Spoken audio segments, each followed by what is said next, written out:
Le Seigneur parle à propos de l'homosexualité. De la part de Yahushua Mashiach, celui qu'on appelle Jésus-Christ, notre Seigneur et Sauveur. La parole du Seigneur délivrée à Timothée, pour une personne qui a demandé si elle pouvait servir le Seigneur comme pasteur, malgré son homosexualité, et pour tous ceux qui ont des oreilles pour entendre. Ainsi dit le Seigneur à son serviteur qu'il aime. Tu me cherches, et c'est très bien. Cependant, si tu veux me faire plaisir, tu dois d'abord devenir mon disciple, un serviteur dévoué qui marche dans mes voies. Mon fils, je ne t'ai pas abandonné. Si tu réclames mon pardon, je te pardonnerai certainement, même pour tout ce que tu as fait. Mais continuer dans ces mêmes péchés pour lesquels tu as demandé à être pardonné est très désagréable à mes yeux. Car en faisant cela, tu rends mon pardon sans effet. Car ce qui requiert mon pardon est la chose même dont tu dois te séparer, sans quoi ta repentance devient une non-repentance, me crucifiant encore et encore dans ton cœur.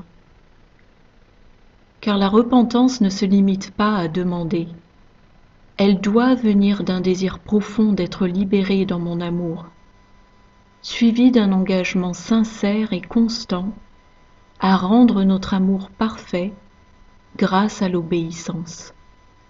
Se débarrasser de la peau de ce monde. La crucifixion de ton ancien toi avec ses voies pécheresses, se vêtir du nouvel homme qui est renouvelé dans la connaissance du Saint d'Israël pour se conformer à l'image de celui qui l'a créé, dit le Seigneur. Et pourtant, tu demandes à mon serviteur, Timothée, cette question sur le service, bien que tu n'aies pas encore renoncé à ton péché. Oui, Timothée apporte toutes choses devant moi, de sorte qu'il ne juge rien de son propre gré, de peur que l'orgueil ne le piège et que la main de Dieu ne l'abaisse. Par conséquent, pour ton bien, et pour l'intérêt de tous ceux qui viendront à lire ces paroles, je vais donner une réponse. Mon fils, il n'y en a aucun qui soit juste dans le monde entier. Non, pas même un. Tous sont péchés et sont privés de la gloire de Dieu. Regarde, même Timothée, un homme auquel j'ai donné d'entendre ma voix, trébuche continuellement. Cependant, quand il est faible, il devient fort, car ma grâce lui suffit et ma force est rendue parfaite dans sa faiblesse. Ainsi, il ne cesse de venir à moi, se couchant à mes pieds dans la repentance, prenant la pleine responsabilité de ses actes, dans le remords des choses qui le font encore trébucher, étant pleinement tenté comme le sont tous les hommes. Car je n'ai pas encore délivré les hommes de la tentation, et le pouvoir du mal n'a pas encore été annihilé, car l'heure n'est pas encore venue. Néanmoins, du pouvoir du péché, qui est la mort, je vous ai certainement délivré, si vous choisissez de me recevoir pleinement, si vous choisissez de m'embrasser tel que je suis véritablement, si vous choisissez de rester dans mon amour. Ainsi, tu connais déjà la réponse à ta question, puisque tout est écrit dans les Écritures de vérité. Celui qui pratique ce qui est une abomination aux yeux de Dieu, peut-il me servir? Non, il ne le peut pas.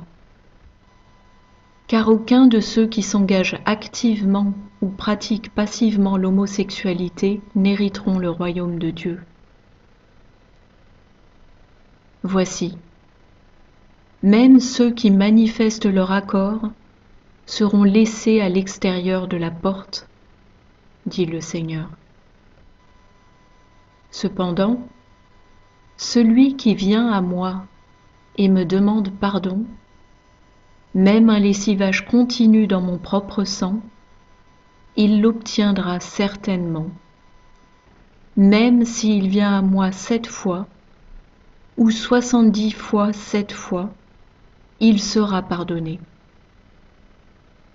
Car je pardonne tous ceux qui viennent à moi avec sincérité et en vérité, et je m'approche de ceux au cœur contrit, et délivre ceux à l'esprit humble. Bien-aimés, par là, notre amour sera rendu parfait. Tu t'abstiendras de ce qui n'est pas licite et feras tous les efforts pour te séparer de ce qui est une abomination aux yeux de Dieu. Tu devras lutter pour être complètement séparé de cette vie, présentant ton corps en sacrifice vivant au Seigneur, irréprochable. Car ce qui n'est pas naturel est universellement connu, bien que les hommes et les femmes de ce monde le nient. Et ce qui est contre Dieu sera purgé par le feu. Même tout ce qui est une offense sera détruit et trouvera une fin rapide. Donc, mon fils, prends ta croix et suis-moi tel que je suis, et non comme toi ou les églises des hommes voudraient que je sois. Mais rappelle-toi ceci, quiconque aime sa mère, son père, sa sœur, son frère, son enfant ou son ami proche, plus que moi, n'est pas digne de moi. Ainsi, celui qui ne prend pas sa croix pour me suivre n'est pas digne de moi, comme il est écrit. Car celui qui tient à sa vie dans ce monde la perdra. Mais celui qui abandonne sa vie par amour pour moi la trouvera. Et celui qui donne à un de ses petits une tasse d'eau fraîche en mon nom, parce qu'il est mon disciple, je vous le dis, assurément, il ne perdra jamais sa récompense. Alors, est-ce que je t'appelle à me servir? Oui, si tu veux me servir avec toute la droiture, sans compromis. Est-ce qu'alors j'exige que tu sois parfait? Non, car il n'y en a aucun qui soit parfait, à l'exception du Saint d'Israël. Je demande en revanche que tu essayes d'être pour moi un serviteur au cœur pur, à l'intention pure, un disciple qui m'aime de tout son cœur, toute sa compréhension et toute sa force, et qui aime aussi son prochain comme lui-même. Car il est écrit, et cela demeure, l'un ne peut être couronné que s'il combat de manière légale. Mon fils, je suis l'accomplissement de la loi, le but même visé par la Torah.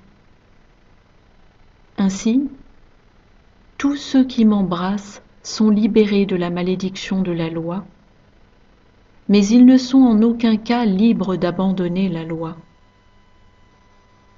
Mais que la loi soit écrite dans vos cœurs, car désormais vous êtes sous la grâce.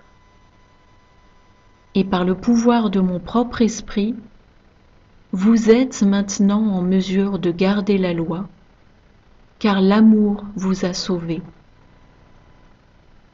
Bien-aimé, viens à moi et reçois. Permets-moi de te laver et de te rendre propre, afin que tu puisses maintenant marcher dans mes voies, de sorte que tu sois mon fils et moi ton Père. car je corrige et discipline tous ceux que j'aime, de peur que le diable ne gagne l'avantage sur eux. Par conséquent, encore une fois, je te le dis, viens à moi, car je suis ton guérisseur. Sers-moi tel que je suis, et non pas comme tu voudrais que je sois. En revanche, retourne à cette chair étrange, et je me détournerai de toi, te laissant sur terre, jusqu'à ce que tu sois vraiment prêt à abandonner ta vie par amour pour moi. Mon fils, sors d'au milieu d'eux, et je te donnerai de l'eau fraîche, car tu es encore assoiffé. Écoute mes paroles et comprends, car mes paroles sont la vie pour ceux qui y marchent, et si tu marches en elles, tu es vraiment mon disciple. Ainsi, c'est ici la bénédiction de Dieu. Je suis mort, et voici, je suis ressuscité, afin que tu sois libre. Et tu es libre seulement si tu souhaites être entièrement converti dans ton cœur. Bien-aimé, je suis mort, et la puissance du péché est morte également. Je suis ressuscité d'entre les morts, et mes bien-aimés ont été établis dans la vie. Tous les péchés ont été effacés, pas seulement les péchés du passé ou ceux d'aujourd'hui, mais tous les péchés, même ceux de demain.